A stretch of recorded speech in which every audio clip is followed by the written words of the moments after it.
Hello and welcome to the latest episode of the AEG show. I'm your host this week, DG3, and I've got with me my counterparts as usual. We got JB, Hey, how's it going, everybody? Colt 40. I wanted to be first. Oh, well, you're second. And then of course Marlon. Hey guys, what's up?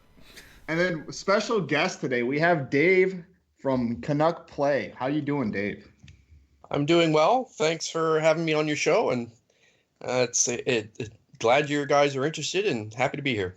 Oh, we're super pumped for you to be here, man. I've been pumping you up in our Discord like the last month or so. Whenever we decided to get this thing flowing, so super excited to have you on the show, man. But yeah, I just want to jump right into it because you've been doing this for a long time. Like you just released the physical versions of Doug Flutie Maximum Football 2019. And before we get into the whole Flutie partnership and all that stuff, this is not your first game. I think a lot of people would think it is, but you've been at this for a long time, since the early 90s or so. You started out as Winter Valley Software. Can you tell us a little bit about that? Well, that was my first solo commercial game. It was a game licensed to the Canadian Football League. But I've been doing game development kind of as a hobby when I was a kid, even in elementary school. I was making games on TRS-80s and Commodore 64s and things, and I did that. I was the geeky, nerdy kid in school, and I spent more time making games than I did playing them. And all the way up through high school, I sort of fell into a clique of friends that were more or less the same. We all had an interest in that sort of thing. And after high school, I spent some time in the Navy. So there was actually no game development or game playing in the Navy. That sort of put that whole thing on hiatus. When I left the Navy in the 90s, I got into doing software development as a profession, and I was doing, for a full-time job, I was doing non-gaming stuff. I had a contract position at Microsoft, and I was doing web development and that sort of thing. It was not the most exciting roles in the world, but it paid the bills.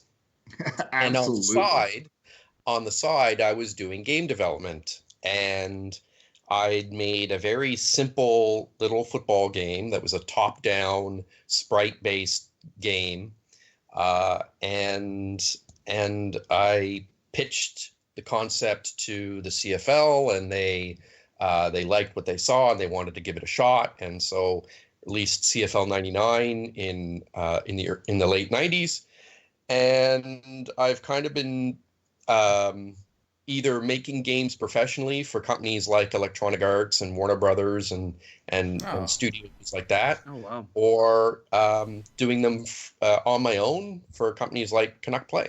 So I've been in the industry professionally for, I'm going to say, about 20 years, maybe a little bit more. So, yeah. Dude, that is amazing, because I didn't know about the EA stuff and all that. I didn't know you were actually developing games for EA. I did my research a little bit. I found the Winter Valley Software, your two games that you released as Winter Valley, and then later going to Canuck Play. Was there like a transition, or you said that was just your solo thing and it didn't work out, or did you decide to do a name change or a rebrand, or? Oh yeah, When I went to work for EA, so I was the producer for EA Sports Online, based out of Vancouver, for 5 years. So features like EA Sports Hockey League and FIFA clubs, those all came out of my desk. I had a role in EA Access, which became EA Season Pass, which has become something else now. I did some work on Madden's online franchise and some other things. So my role at EA was all about online feature sets. And when I joined, I had been recruited by EA because I was working on a game called Maximum Football. and it was a PC-based game that was built with my own game engine.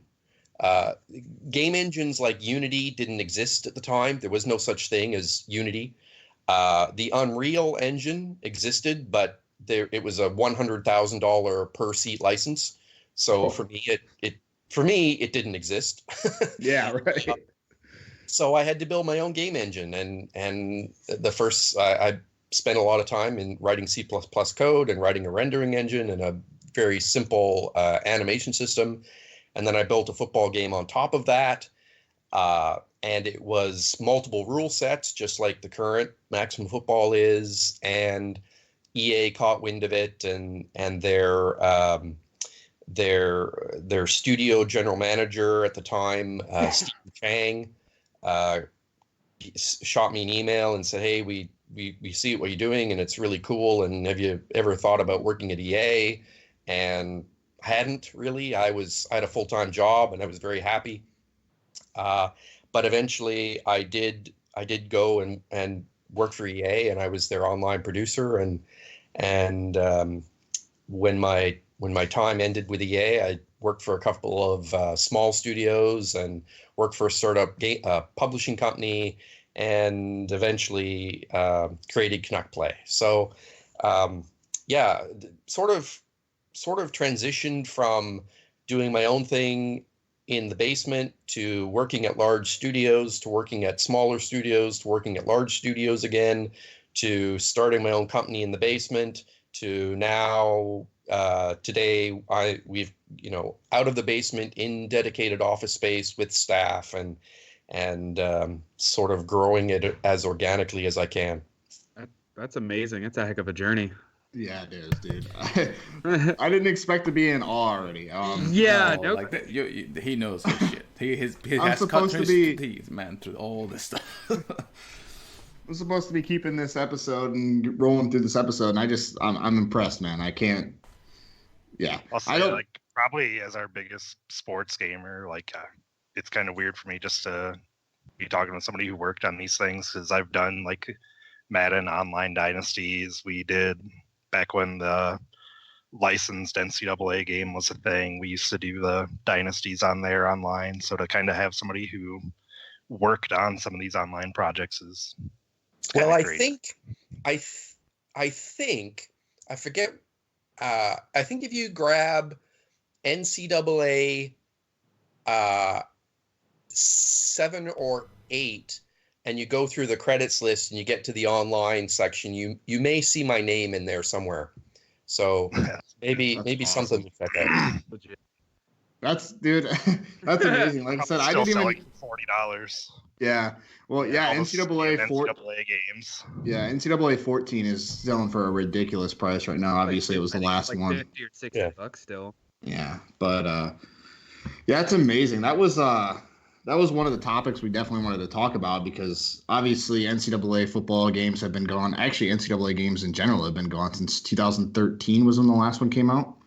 I believe so. Yeah. Yeah, because 14 came out in 13, so Yep. that was the last one, and it's honestly left like a big hole in all of us, like NCAA gamers. You know what I mean? It's been. I used to buy those games every single year, and I actually in many Baseball. yeah, in many ways I like them more than Madden. Just Totally agree on that. yeah, but you guys decided, or you rather, because this was before you had any partners, decided to take on the task of bringing college football back. Even like obviously you didn't get the licensing because the NCAA, but still amazing. You can play with the 130 teams or 120 teams or whatever. Like, you can customize all these teams yourself if you want to. And Well, there's a minor correction. The game supported when the 2018 edition of the game launched, it supported Canadian football and US football rule sets. Mm-hmm. But it wasn't until Eric Spearin, my business partner, came on board that we actually decided to tackle a college football experience. So it was really Eric and I sitting down and trying to figure out, well, how do we we've got this great foundation here where we know where we want to go. We just need to figure out how to get there. And so through a few brainstorming sessions, we decided that, you know, if we flesh out the college rule set and then add the dynasty mode and really focus on the college football side of things, then it gives us an opportunity to sort of grow the game and scale up the company. So it was really when Eric came on board that we decided to go with the college football rule sets and feature sets. That's incredible, especially because I mean, you're a Canadian football fan, right? Or are you just a football fan in general? Do you pay attention to the NFL at all, or? I grew up on Canadian football. It was the very first sporting event that I ever saw. But I just like the sport in general. It is kind of the only sport that I really pay attention to.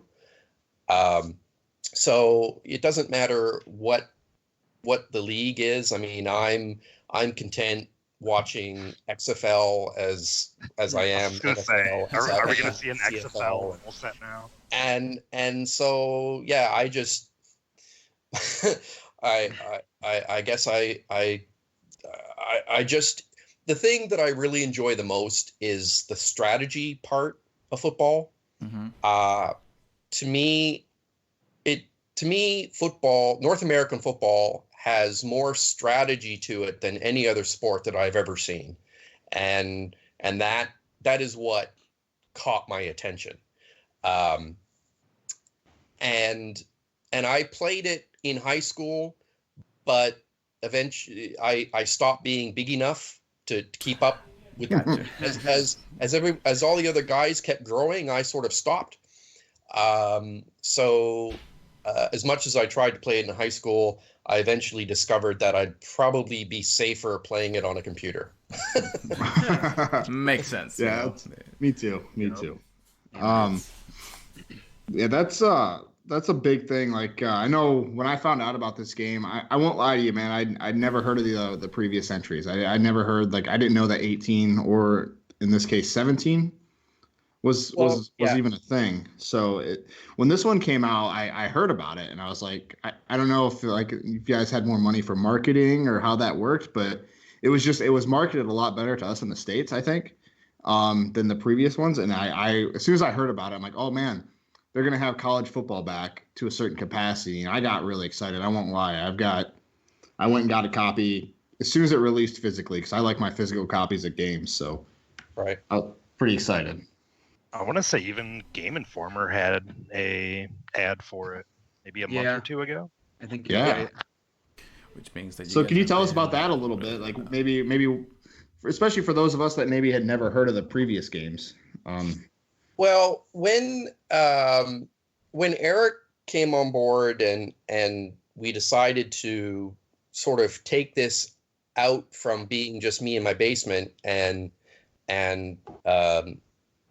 building a proper company, one of the first things we did was identify the market, which was college football, which was, woefully underserved. Yeah. And it made sense to target that market. And then we spent some time trying to figure out our first step. And because the game plays Canadian football and US college football and US pro style football, we tossed out the idea of, well, who would be the best brand ambassador we could get?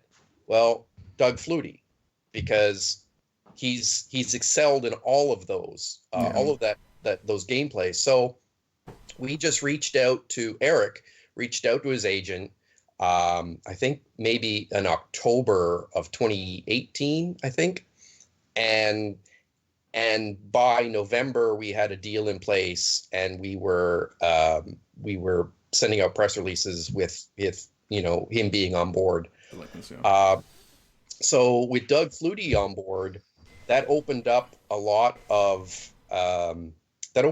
doors to us to get other manufacturers like Wilson Sports and Zenith helmets and Phenom and other manufacturers. As soon as As soon as we were able to go to them and say, yes, we're partnered with Hall of Fame quarterback Doug Flutie, they said they took us more seriously. Yeah.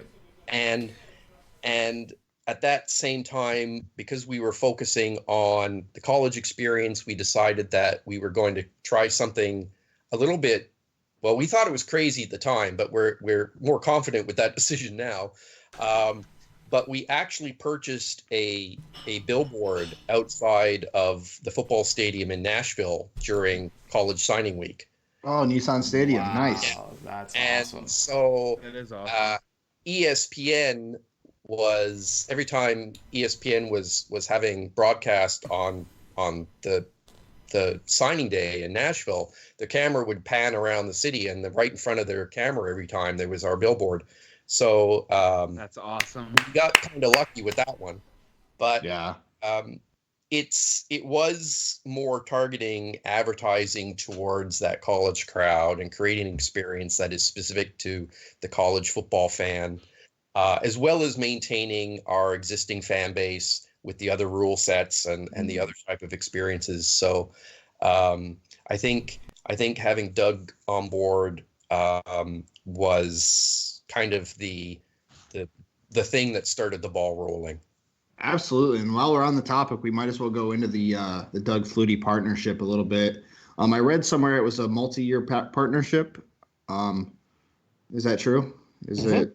Okay, cool. Yes, that's correct. So with this multi-year partnership with Doug Flutie, who is considered the greatest CFL player of all time, any Canadian football fan, or not any, but most Canadian football fans are going to say that. And why not? He won 3 titles. How many MVPs? What, 6 MVPs? Yep. 6 MVPs. Obviously successful here in the United States, like you said. He played college football, won the Heisman in '84, and along with a bunch of other awards. And then, you said, I kind of stopped counting. Yeah, he even played in that USFL for a year before the New Jersey collapsed. Generals. Yep. Yeah, and they paid him so much money too, especially at the time, which was incredible. And he obviously played in the NFL. I don't think Bills fans have ever forgiven their upper management for the way they treated him. Yeah. Well, I mean, when we signed Doug Flutie,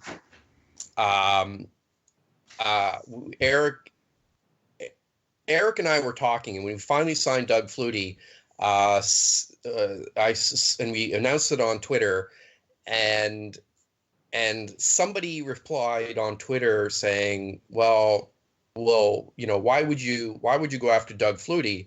And our response was, well, because anybody else would have been Rob Johnson. So, there you go. Rob Johnson, of course, for those who don't know, was the guy who the Bills thought they were going to start him in the playoffs after Doug had gotten them to the playoffs. Right. But I want to say Doug. Go ahead. Yeah, I want to say Doug Flutie, probably one of the most screwed over men in NFL history. yes, for sure. Obviously, the big stigma around Doug was that he was too short to play. And I don't know if a lot of people say this, but I've always felt, because I've known who Doug Flutie is forever, and I always kind of felt like he gave way to the players like Drew Brees, the shorter quarterbacks, having success in that. Maybe he didn't, but that's just how I feel it happened. Doug Flutie, famous 5'9" and 3/4. The man had his own cereal in the 90s. Yeah, Flutie Flakes. He had Flutie Flakes. Which have actually been brought back. No way. Yeah, Flutie Flakes are available again. I think one of the things that Doug did for the shorter quarterbacks is not only did he prove that it was possible to play the position and not be 6'4", but he also kind of came up with the techniques that a shorter player would need to know in order to be successful. How to move in the pocket so that you have throwing lanes is just one of the things that he excelled at doing. And instead of just being tall and looking over your line, he kind of helped younger players that were a little bit shorter. He helped them understand that if you just move around a little bit back there, you can see past them instead of just over them. So I think that's one of the things that I think Doug helped with the position. Yeah, I think this partnership, I really like. Obviously, as a smaller studio, it's going to help you guys a ton. But I think this could end up being mutually beneficial to both you guys and Doug himself. Especially like I don't know. Like I said, I don't know the logistics about game development. But this could end up helping with like future licenses, future sponsors in the game, and stuff like that. You guys picked up quite a few sponsors over the years. I saw a couple. I can't remember now. I haven't played the game in probably like a week and a half. So, but I saw a couple like big name sponsors in the game. So you guys are obviously doing pretty well, especially with the addition of Doug. Well, we have. I've forgotten the exact number. Because the 2019 edition was essentially one developer, which was me, and then Eric handled business, and I handled all the development, and we also had a UX UI person that was working part-time to do basically create the graphics for the UI, like buttons and that sort of thing. But all the code and all the 3D modeling and all that stuff I did. But as far as the sponsors, we were getting to the point where we could have technically added more sponsors. We had more people and more companies interested in getting on board, but it was getting to the point where it was taking up too much time for me to add all those other people. So, and all those other companies, and Right. eventually you sort of have to decide where you're going to spend your time, and spending my time on adding more sponsored content didn't seem like it was going to move the needle for us in terms of making the game. So maybe next year, 2020, I guess this year, we might be adding some more sponsors and some more partners, but I'm pretty happy with who we have right now. Absolutely, man. Like you said, this is a small team. Largely you doing, like you said, doing all the developing, and you brought Eric in later on to do like marketing and all that stuff. But that was kind of like one of our topics too, is like the climate of being an indie developer. How hard it is, especially for like smaller companies, to like they don't understand like the money that goes into this stuff and the time and energy. It's just you got to be committed because it's not all going to fall right in place right away, I would imagine. I often think I should be committed. Yes. Yeah. Obviously, there's times where I'm sure you wanted to give up and get a real, get a 9-to-5 job and stuff like that. It's just not easy. I know a lot of like smaller developers that have actually called it quits. Because it's so hard, and it's awesome that you guys were able to stick with it. And you said you've done some hiring and stuff like that, so it seems like things are really starting to take off for you guys, and that's awesome, dude. I definitely want to give you guys props for that. Well, thank you. Canuck is completely bootstrapped, and by that I mean it's all self-funded. Yeah. We didn't get any angel investors. We don't have any venture capitalists writing gigantic checks to us or anything like that. We don't have a major publishing deal or anything. So Canuck was started completely out of pocket, and it wasn't until so the 2017 edition generated enough revenue to sort of try it again. I mean, I knew I wasn't going to knock it out of the park right in year one, because year one was all about just getting something out onto one of the platforms, learning the process, understanding the game engine better, going through the certification process, which is very, very, very challenging to get it. To get a game on a console is quite the endeavor, because the cert process is such a challenge. And then the 2018 edition, I put the PS4 on top. 17 was only on the Xbox. So 2018, I brought onto the PS4. So that's a whole nother certification process with a completely different way of doing things. So having to learn that. it wasn't really until 19 came out that we generated enough revenue to start hiring staff and growing the team. So it's been a very organic way to build a company. Many indie studios kind of start out that way, but we've been lucky enough that we found a product and we found a market that's really helped us grow a lot quicker than I'd actually envisioned. I started this company with a 5-year plan, and you know, we're currently accomplishing things that I hadn't actually expected to accomplish until year 6 or 7. So we're kind of ahead of schedule in terms of how we're growing. So that's pretty exciting. Amazing. That is amazing. Real quick, was 2017, was that on Steam as well? Oh, it was on Steam. Yeah. Okay. Is it still on the Steam store? I have not looked. It is, and I think I reduced the price. It's Canadian Football 17. Okay. And it's like $5 or something. Awesome. And that was like the reason I asked that question is because I see that the last two they were not on Steam. There's no PC release for those two, is there? The sports gamers are just not on the PC. Yeah. Yeah. And so putting it out on Steam, because I was on Xbox, and you putting it on Steam was a way to test the waters to see what the reception was going to be like, and the console sales were so significantly better than the PC sales. It wasn't. They're not even in the same league, so it just isn't. Plus the support requests from the PC are massive because everybody's got different PC configurations and how do you make the game work with this controller and all, you know, I'm trying to make the game run on Windows 98 and all this stuff, and yeah, and it's too much hassle there, man. The small sales on the PC combined with the huge support requests on the PC, it just didn't make any sense to keep going down the road. Plus the fact that in 2018 I'd added the PS4.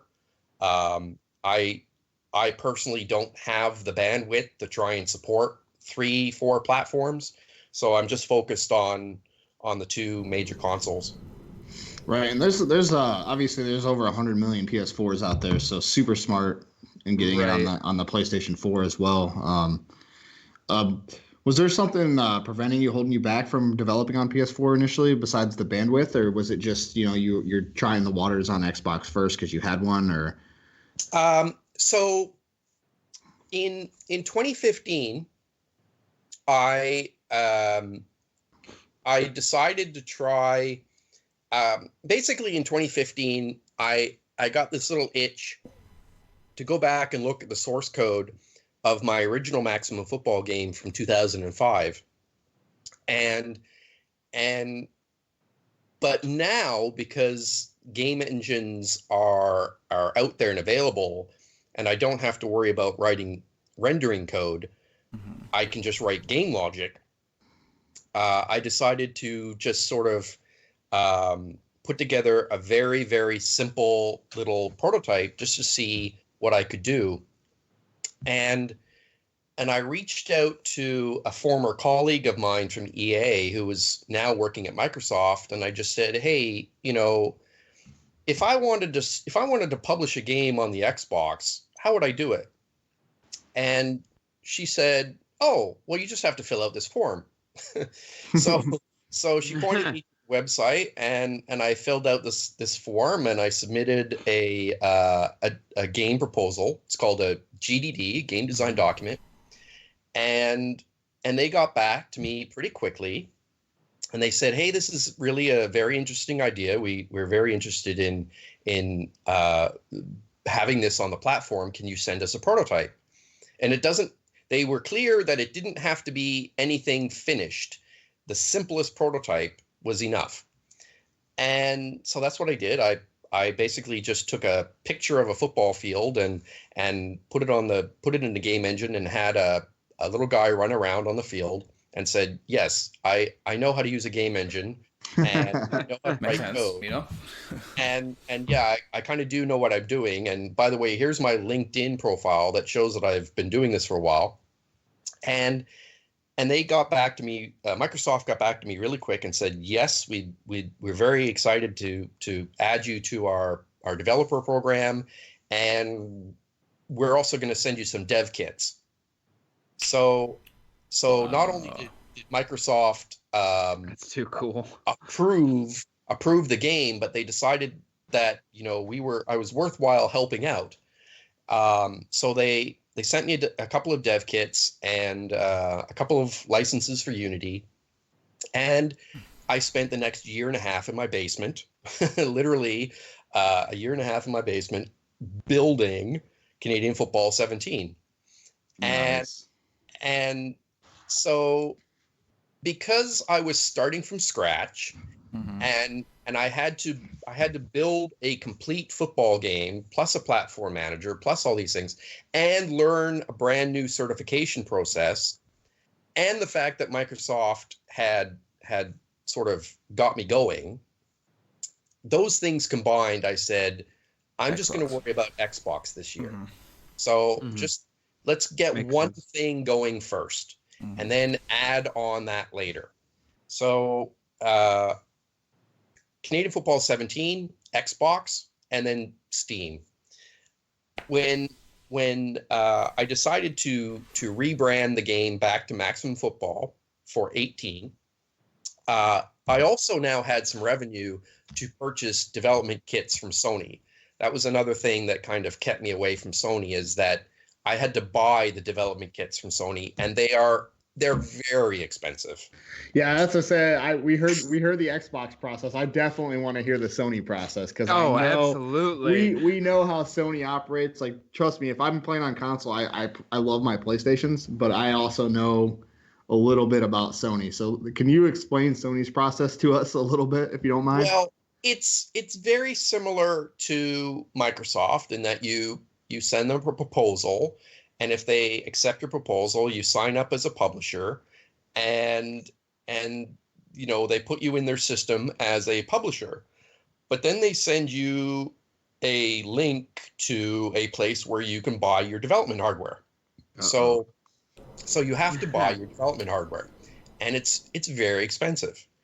So I had to, for a wide variety of reasons, I put the PS4 off a year and just concentrated on Microsoft and learning that certification process, which is very complicated. And I just didn't want to bite off way more than I could chew. I'm tackling, pun intended, I'm tackling a big project already. Let's not make it even worse. So one platform. 2018 rolls around, and I've got a pretty good foundation of a football game. I'm already on Xbox. Now let's see about Sony. So I purchased my development kits, and surprising to me, I had builds running on the PS4 probably within a week. It was very, very straightforward process of creating builds that would run on the PS4 dev kits. So that was encouraging. And the next step was to go through the Sony certification process, which is very different, but equally as challenging. Getting certified on a console is a tough thing to do. And it was a big challenge, and lots of stressful nights and pacing back and forth and hair falling out and all that stuff. and eventually 2018 did launch on both platforms. Were these digital? These all digital only? Purely digital, yeah. Okay. Purely digital. And Xbox and PS4 launched in August. On schedule, the schedule that I'd laid out about a year prior. I said I'm targeting August, and I didn't care if it was August 1st or August 30th. It was August, And as I got closer and closer, and I started finalizing cert, I was able to narrow down a release date, and I hit my release date. And now the game is in a place where all that platform stuff is kind of taken care of, and it's less stressful for me. And I'm able to spend my time adding features and growing the game and improving the gameplay and doing those things that the actual consumer wants, because the game players, they're not too worried about the certification process. I mean, it's not their job to care. They just want a fun game. Right. But I have to get that out of the way first. So now I think the game is in a good spot where I'm able to concentrate more on adding the gameplay stuff and not worry so much about controller disconnects. So, yeah.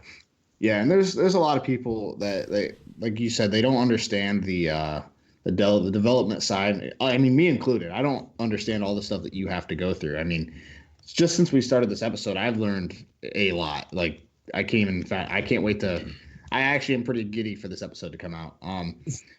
But they don't realize the work that goes into this, and especially you guys being a small development team. And I just want to point out that I notice you guys responding on Twitter all the time to people, like, maybe some disappointed players are here and there, and you guys are always trying to work with these people to help them, get the best experience out of the game. So I credit to you guys for tackling all that stuff and doing that and doing the PR and all that stuff. And like I said, I played the game and I had a ton of fun playing it. I'm probably going to go play it a bit more this weekend or more next weekend. I've been play like 1 or 2 games a day. I haven't played in about a week and a half because I've been busy, but it's a fun game, man. I really enjoy it. And that's not just me, like you being on our show and stuff like that. Like, you're obviously not paying me any money. I enjoy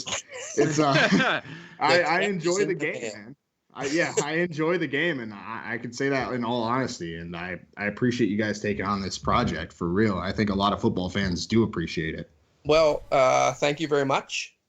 We do try to engage the fans. There are going to be people that are never going to be satisfied. Right. And they look at Maximum Football and they say, but this doesn't have Madden graphics. It's obviously not going to have Madden graphics because they have 100 people working on it and a $20 million budget. So yeah. It's some people are just idiots, man. But we do spend a lot of time taking the constructive feedback from the community, especially in our Discord. I mean, Sean and Josh, I don't go on the general Discord all that often. I'm more in the Patreon Discord, but Josh and Sean and Eric are in the Discord all the time. And they are always taking notes, and they're always sending me these things and saying, how can we accommodate X, Y, Z? And so one of the things that we did for a content update was when Maximum Football 19 was released initially, the feedback was that the defensive backs were impossible to beat. I mean, they were constantly knocking down the ball. It was impossible to complete a pass. And so there was a content update that came out a couple of weeks later, and I'd gone too far the other direction. And now you were able to have 900 yards passing in a game, and the defensive backs were always in the wrong place. And so I kind of swung the pendulum too far the other way. And so I just said, screw it, I'm going to put in sliders. And so I think it was the third content update that had the sliders. And so now you can set it to however you want, because it was just Eric and I and Josh just decided that it's going to be impossible to create one set of settings that's going to be fun for everybody. It's just not a battle I'm ever going to win. So we put in sliders, and now people can set it up however they want, and it's generally people are much happier with that because they can set the gameplay up however they like. Yeah, I will be honest. I'm gonna need a rookie mode. I'm gonna need something because I am fucking terrible. So, no, I'm just kidding, man. But yeah, I did notice the sliders in there. I didn't touch them because I definitely wanted to play the game like how it was. You know, I mean, especially the stock settings. I kind of wanted to play like that to see, kind of how you had it intended. And the team that I chose didn't have that bad of stats. Kind of seemed like a lot of the teams were fairly even, especially when you don't touch anything. So I wanted to go through that. Like I said earlier, I went like 4-8.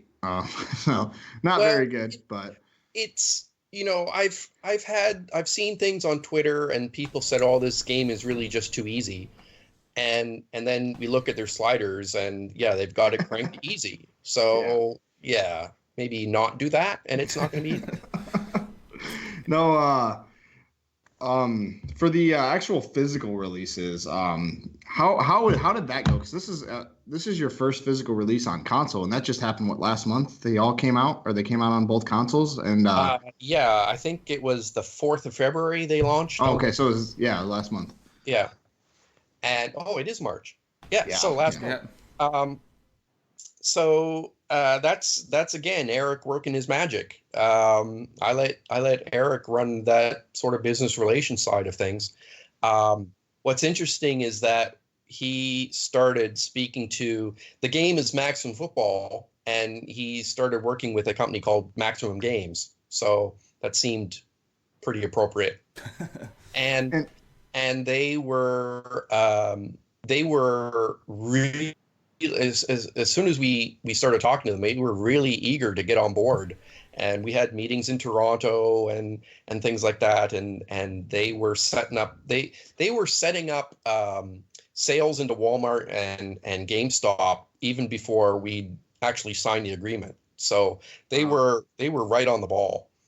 And so far it's been doing really well. That we're already on our second run of production for discs.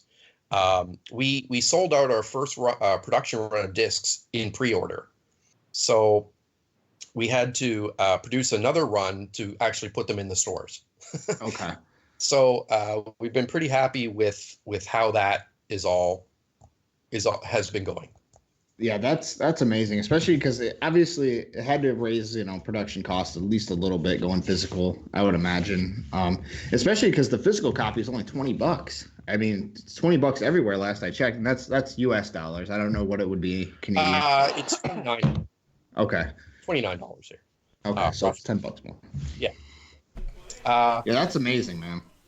Yeah, it's not something. When I started Canuck, I was very content to just deal in the digital realm, and I hadn't been aspiring to see my game in Walmart, but I admit it was pretty cool to see it in Walmart when I walked by. And there it was staring back at me, and I thought, well, that's kind of neat. Did you buy one?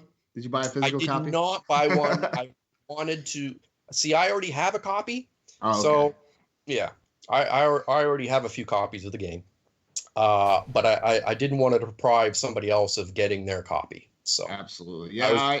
When I bought mine, I was the only one at GameStop. So, but I did end up getting a second copy of the game, which we're going to be doing a giveaway on our channel. By the way, I wanted to wait to the episode to announce that. So we're gonna give away a copy of Doug Flutie Maximum Football 2019.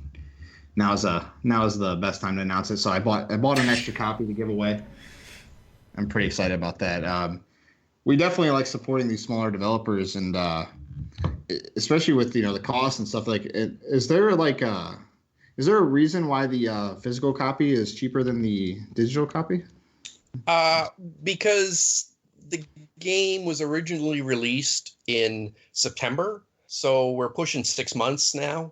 Okay. And we just thought, well, this is a 6-month-old sports game now, and we're actually launching it with last year's date on it, and so it just sort of seemed to make sense. We were going to be reducing the price going into this year anyway.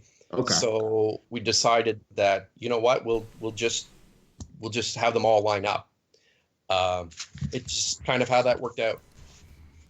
That's awesome. Yeah, dude, I've learned so damn much tonight. Like, I apologize for the stuttering that I've done because I'm super impressed. I I wasn't really expecting all this information to be dropped on me. Well, you're asking questions, and I'm surprised you're not expecting answers. Well, I'm expecting answers, but dude, this has been awesome. More than we could have imagined, I think, is what he's trying to say. Yeah. And, okay. From like obviously I've talked about it a little bit earlier in the show from a financial standpoint. Developing games is not cheap. I know there's still a lot of people out there that complain about the price of games and stuff like that, but a lot of cost goes into this kind of stuff too, that the majority of consumers aren't going to see. So again, credit to you guys for releasing the game for what, $30 and then 20 physical. I mean, games are expensive. They are, because they are very, very, very expensive to make.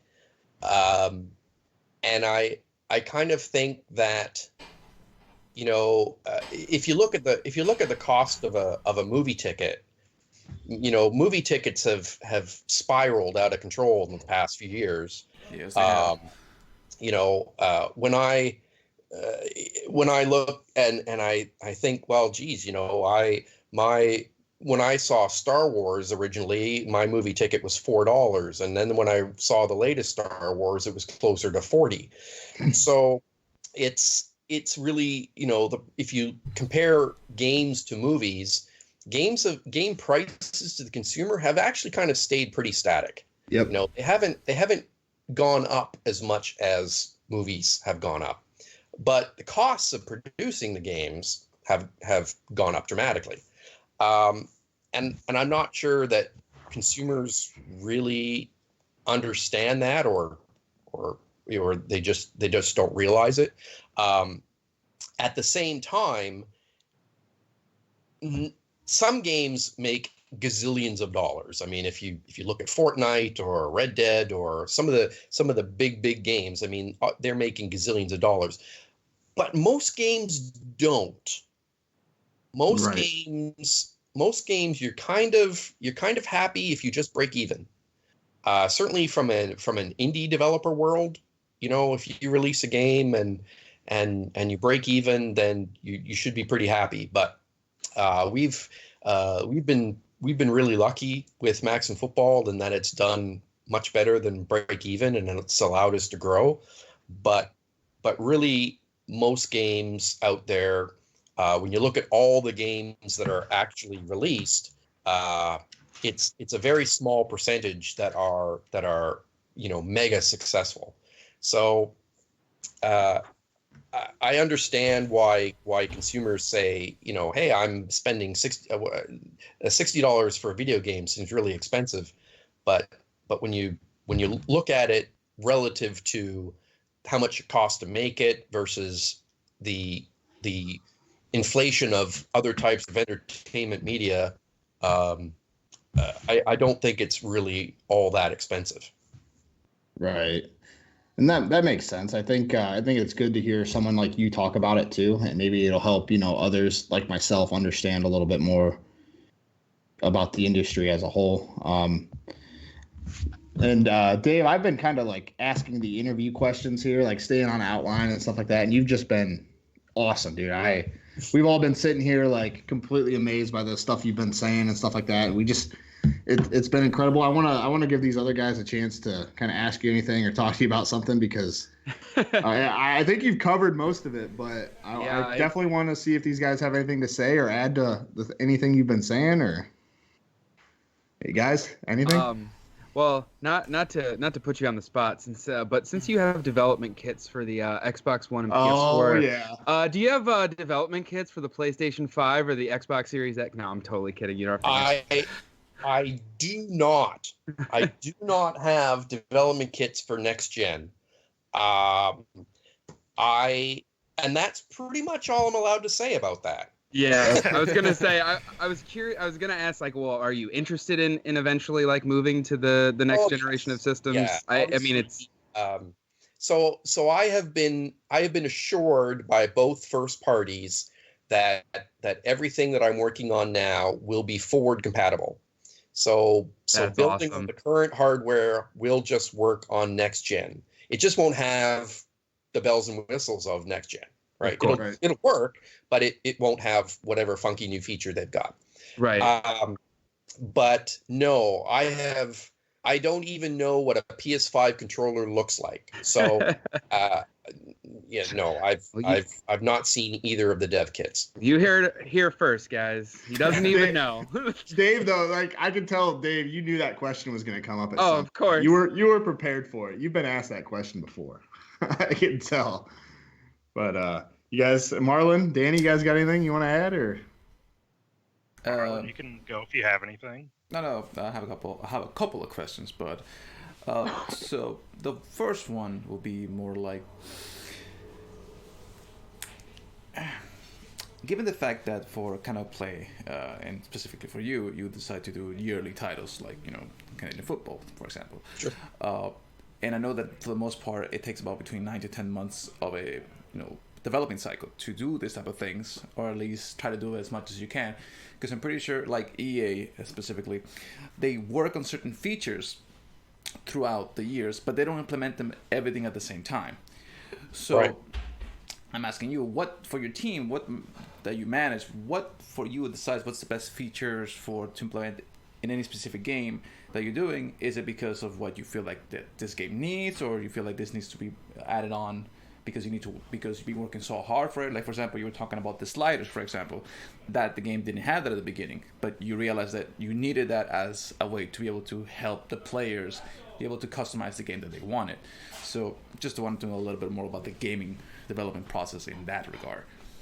Well, yes, EA does work on a staggered schedule. So if, for example, there are people at EA that are already working on features for Madden 2023.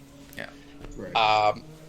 I don't have that luxury because I don't have staff that I can sort of put off to the side and delegate features to. So my decision-making process is based solely on what do I think, based on my experience and knowledge of what I'm able to accomplish by myself, what features do I think that I could actually build and release on schedule. So, and I have some pretty crazy ideas for features for this game, but up until recently, as a lone developer, I've not tried to tackle those because I know I'd simply run out of time, or they're just too big for one guy to do. Which makes sense. So I look at it's why I do a very iterative type of development, where in Canadian Football 17 it was one rule set on one platform, and then for 18, 2 platforms, multiple rule sets, a few graphical enhancements. For 19, a few more little graphical niceties added, another rule set, and a gigantic dynasty mode, as well as a whole bunch of motion capture stuff.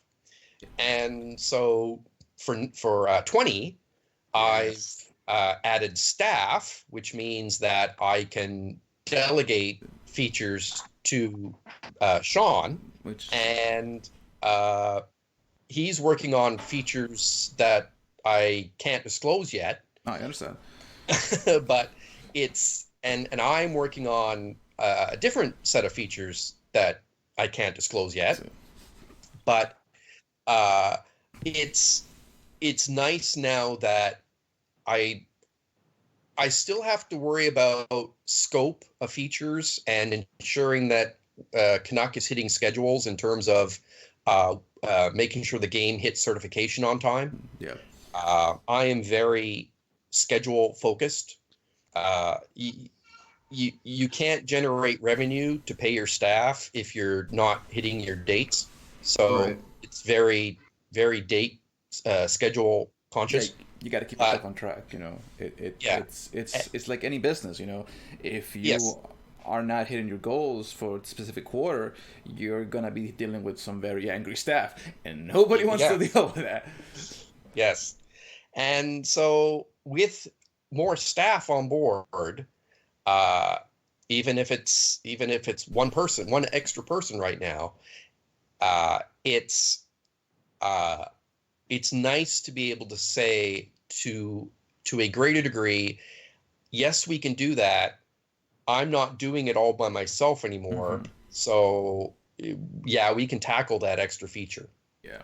Yep. So just kind of who is the Canuck Play staff right now, as of today? There is there's me as basically the for development. I'm the lead developer, the tech lead, that sort of thing. I'm the lead developer. Eric looks after all things business, so he's the fellow that, you know, signs Doug Flutie. He's the fellow that goes out and gets us on physical disc. We have a UI designer named Josh. He joined us late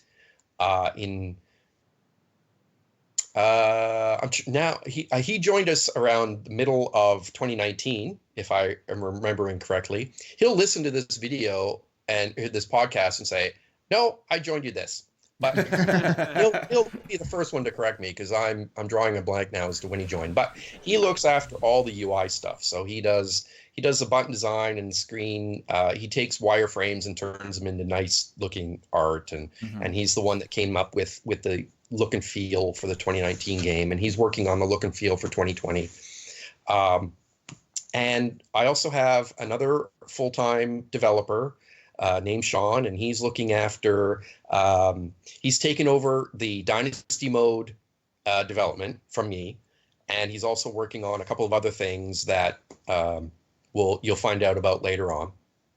And we've also hired a product director named Victoria, who is responsible for, among other things in the company, looking after schedules and stuff and making sure that we're meeting our targets and that sort of thing. Because once you have staff, you need to manage your staff. Yeah, right. And I kind of don't have the time to do that. So that's Victoria's job. Absolutely. So that is all of Canuck Play. There you go. Which is good. That's the entire company right there. So and we'll turn it over. Oh. No, go ahead. Like I said, I got a couple of questions. Go ahead. Oh. I know. Dalton is like, "Fuck you, Marlon. I'm not dealing with your shit right now." But so I know Dave's got a tight schedule, so basically, like, no, I'm here all night. Oh, we're here all night. You heard it first. It's gonna be a 3-hour episode. Get ready. So, given the fact that you did work with Madden and work with EA and Microsoft to a certain extent, how, even the fact that Canada has a great, pedigree when it comes to game development, like, Ubisoft, and Vancouver, the Coalition, and BioWare with Edmonton, how helpful has the game developing community been to your team at Canuck Play, if at all? Because I know that because once you start knowing, like you said, once you start knowing people and you're able to be friends, to a certain degree with people inside the community when it comes to game development, doors are gonna be opening, or certain options are gonna be more available to you to be used for Canuck Play. Has that helped you out over the years, given the fact that you have been a one-man team for the better part of 4 years now? Well, it's been longer than 4 years, but longer than 4 years, but in stages. Yeah. One of the things, so Toronto has many game studios, and one of the things that I have noticed is, as an indie studio, as a small indie studio, it's a bit more difficult to woo that really good talent away from the big studios. We get a list of university graduates with a game dev background, but we get that list after Ubisoft has come in and scooped them all up. Right. So, we're constantly in a battle with the big studios that are just hiring en masse. So that's a bit of a challenge. In terms of help, I'm not sure that there's been really much help. I mean, certainly no active support. Nobody's come up and said, "Hey, how can we help you make this game?" I kind of I think the big studios sort of just let us do our own thing. I know that I absolutely know that EA keeps a close eye on if not Canuck, they keep a close eye on me, because when I look at LinkedIn, a couple of times a week, I will get notified that recruiters from EA have looked at my profile. So I do know that they know of me, at least. So that's, I don't know if that's answering your question. I just don't think that there's been any active help. Gotcha. No. Your answer is pretty spot on.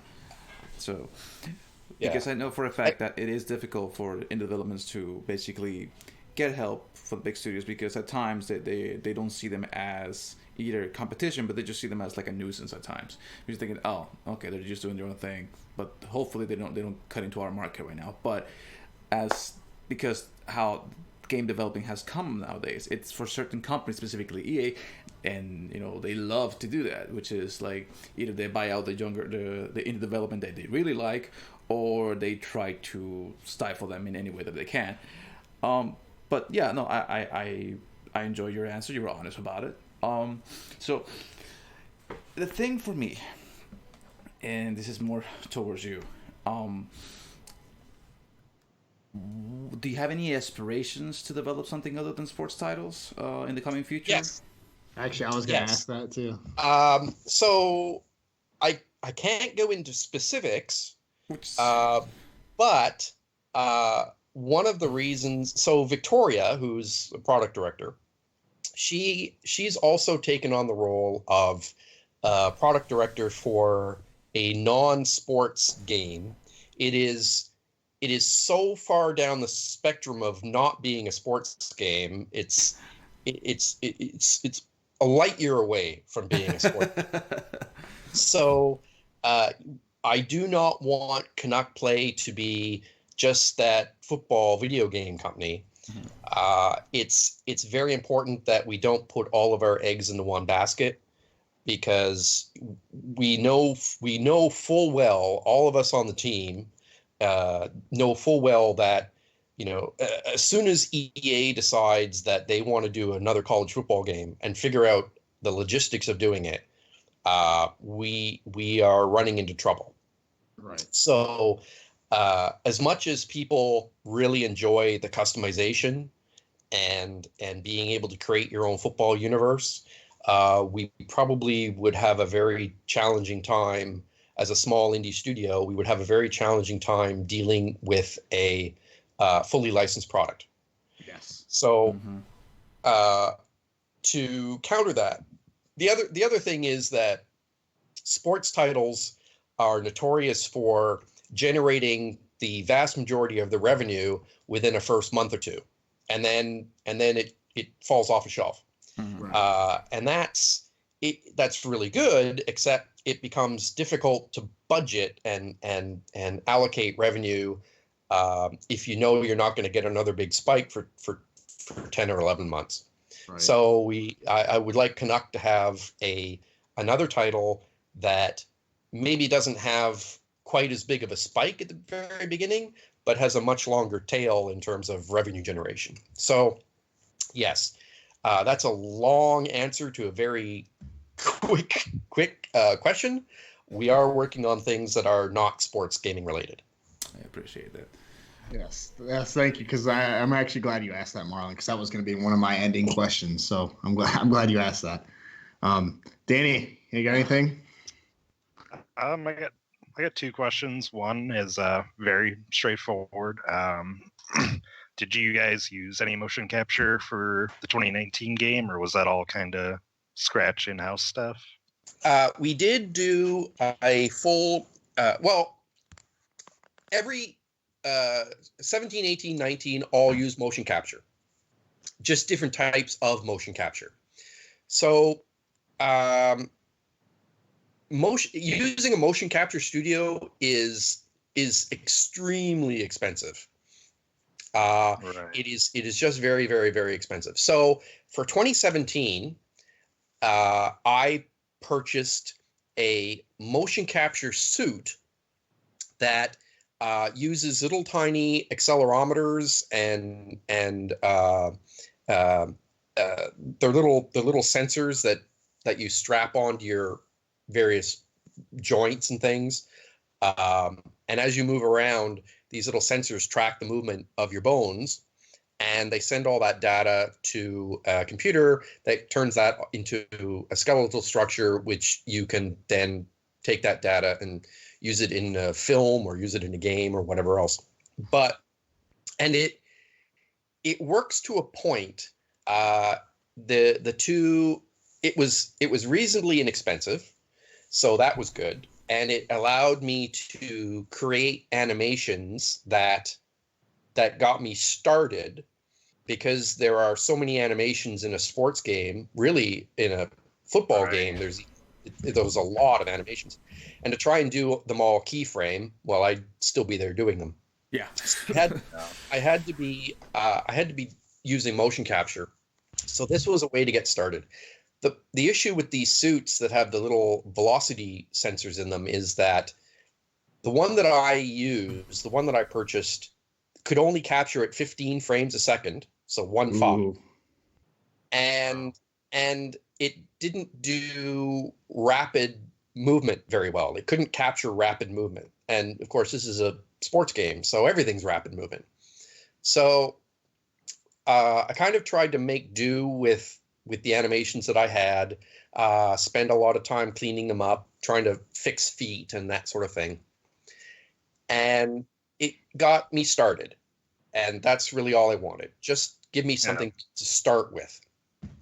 And that worked well up until this 19 edition. And Eric and I, when we sat down, we looked at the things that we needed to do.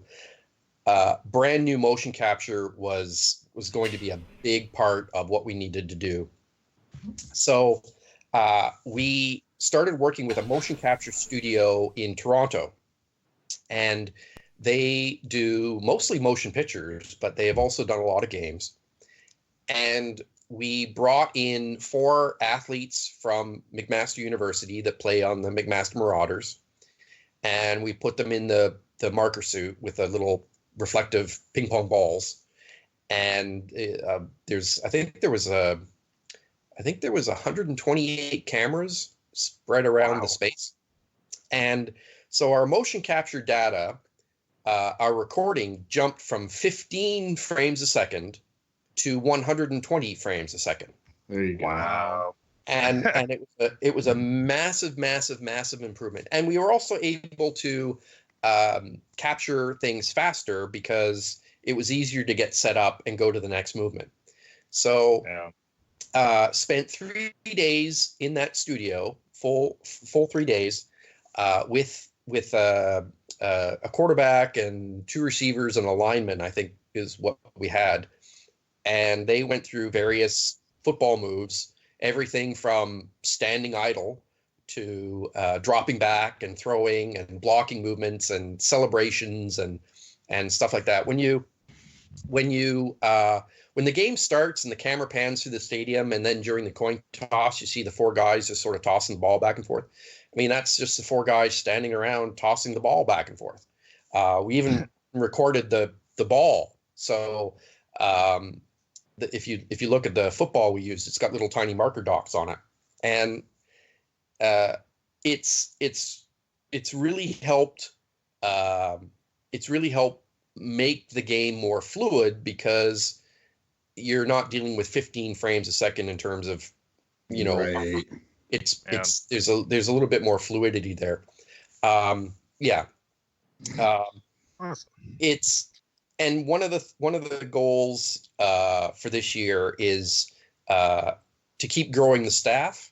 So I've got a couple of job openings for an animator, a technical animator, somebody that knows how to not only use Motion Builder, but also knows how to take those animations into Unity and make them work inside Unity game engine. So more than just an animator, I need a technical animator. But as we grow the staff, we'll be able to have people dedicated to animations, and we'll probably at some point in the next little while, we'll probably be not spending another day in the studio to capture some stuff that we missed before. Cool. Once in a while, as you're going through development and you come across something that you need an animation for, and you go, "Oh, we forgot that bit."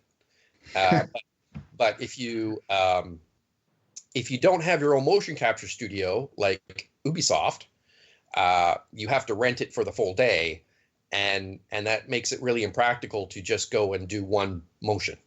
Right. You're there for the whole day, so. Yeah, I mean, even games that have been around for like 20 years and stuff, games like MLB The Show, like one of their biggest selling points every year is like, we added 100 new animations to make everything look more natural. Yeah. So, I mean, it's something that everybody kind of deals with.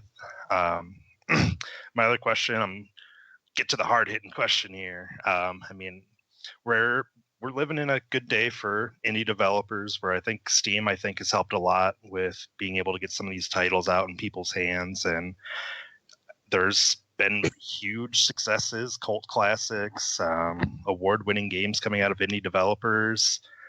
But a lot of times when you think indie games, you don't necessarily think of sports games.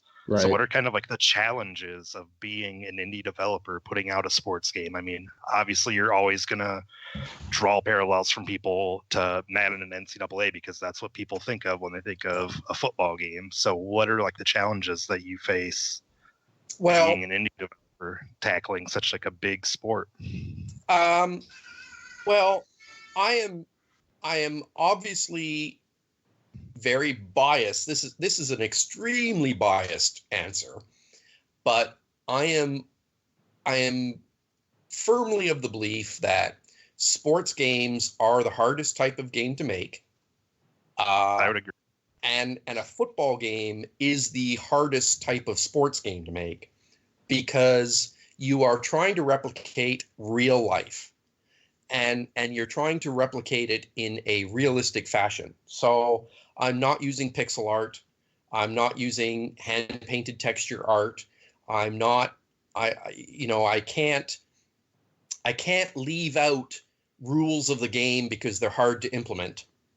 I have to have a holding penalty, no matter how hard it is to implement a holding penalty in the game. I can't cut it because it's going to cost too much. I have to have it in there.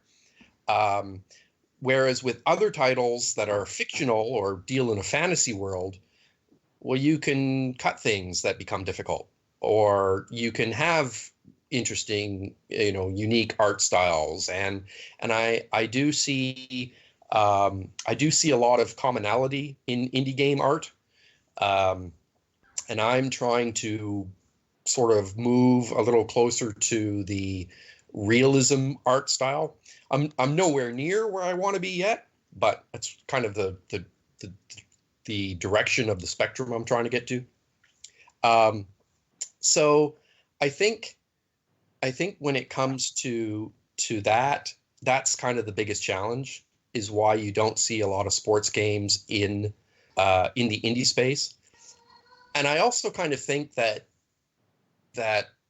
not a lot of game developers, in my experience, even at EA, a lot of the engineers that I knew at EA, they were not sports fans.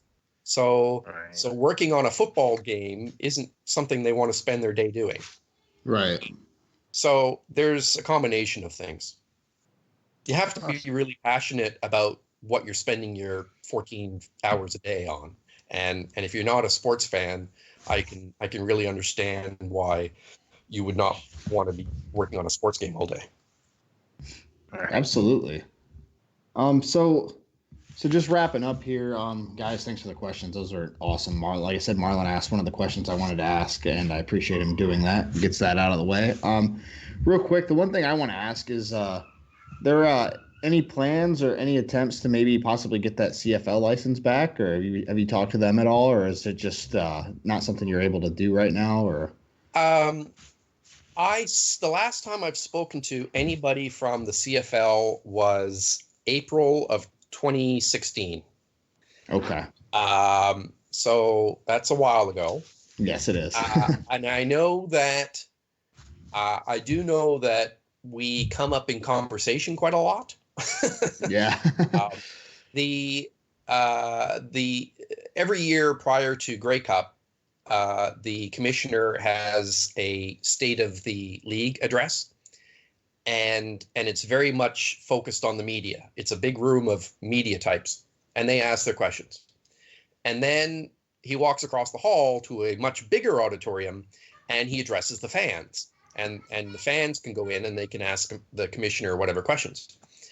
And I tend to see the fans on Twitter that I follow retweeting the question and then tweeting the reply, and tweeting the question and tweeting the reply. And so I see the conversation. And for the past couple of years, the very first questions that are getting asked by the fans are, when are you guys going to start working with Canuck to license the game? And there's a blow-off canned answer, and he moves on to the next question. So I'm not sure what is ever going to happen with that. I know what they're looking for, and I'm not sure it's practical, but they know how to find us. Yeah, absolutely. Because you've done it once, which is impressive. I did it once. Yeah, it was a very different time. Right. I mean, it was a long time ago, but I do remain the only. Well, they do have a mobile game now. Oh, okay. Yeah, there is a mobile game, so I'm no longer the only CFL licensed video game to have ever existed, but I was certainly the first, and nobody can take that away. But it's been a long time since I've spoken to them. There's currently no CFL games on the console, but like I said, they know how to find me. Yes, maybe you can be the first XFL game. Yeah, there you go. Get a hold of Vince McMahon, or what's his name? Is that it? Is that right? Yeah. Okay. That's correct. Not a wrestling guy. I don't know his name, but yeah, just get a hold of that guy. See what you can work out. Yeah, Well, I'll give him a call. I've got his number. I'll give him a call. Hey, Eric. This is you, buddy. His number at all. How much do you want for that phone number, by the way? I'm pretty sure I have to go through 7 or 8 people before I got to his phone number. Yeah, that's probably pretty accurate. Yeah. But and then the last thing before we wrap up here and end this episode, anything you can tell us that you're working on for 2020's game? Anything we can, as fans, can expect from the 2020 title? Obviously, will be titled Doug Flutie with Doug Flutie's name again, right? Yep. Well, I can tell you we're working on some pretty cool stuff. Okay. It's about it. Huh? So there is going to be last year's edition of Dynasty Mode was a like I approach everything else. The first edition is always a foundation, and things get built on top. So we're making improvements to the Dynasty Mode.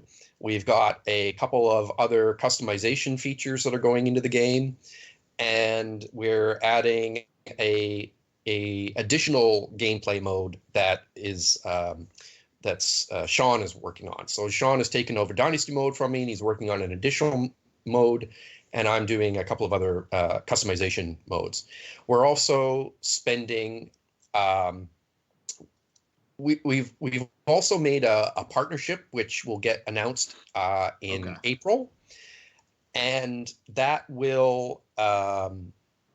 One of the things that I wanted to do this year was really try to smooth out the gameplay and get rid of the little choppinesses that happen from time to time. And we were able to successfully partner with a very elite group that has taken the game source and gone over it with a fine-tooth comb, and they're working on some performance improvements. So it should it should get rid of that perceived choppiness and the little stutterings that you get from time to time when the game is trying to change states or things. Once in a while it'll sort of start to chug a little bit. They are making all that stuff go away. That's awesome. But that more information on that will come out in April. Awesome. We're pretty lucky that these guys got on board. That is kind of all I can talk about right now. That's fair. But it's something that I hope I certainly strive to make it obvious that the game is improving from year to year to year to year. We don't want to be just seen as, oh, this is a roster update. We want really noticeable differences in gameplay and improvements and additions of big features that people care about. Absolutely. That was actually a really good answer. I know you said you couldn't talk about much, but you actually disclosed quite a bit there, and we appreciate it because we know you didn't have to. Again, Dave, I really just want to thank you. I think I speak for all of us here. Thank you for coming on the show. We know you're busy, especially with the recent physical release of Doug Flutie Maximum Football 2019. For those listening, that game is available on PS4 and Xbox One, both physically and digitally. So check it out. I mean, I picked it up for $20. I had a lot of fun with it. So, Dave from Canuck Play, man, thanks again. Well, thank you for having me on your show, and it's I'm glad you guys reached out and invited me on. Yes, thank you so much. Yeah, we appreciate you coming to the show, and we appreciate what you're doing for college football in general, given the fact that we have not gotten a decent college football game in over many years, and I don't think 7 years. EA is going to be doing anything with that in the foreseeable future, given the fact that they care much about fucking FIFA Ultimate Team, which fucking sucks. But whatever. I'm not gonna get into that bullshit. So Marlon is a FIFA player. If you didn't, if you didn't notice. But yeah, again, Dave, I learned so much tonight, and I know our listeners will too. So. Again, thank you. And that's how I'll end it. Unless you guys have anything quick you'd like to. No, I got nothing. Thank you again, man. It was really a pleasure.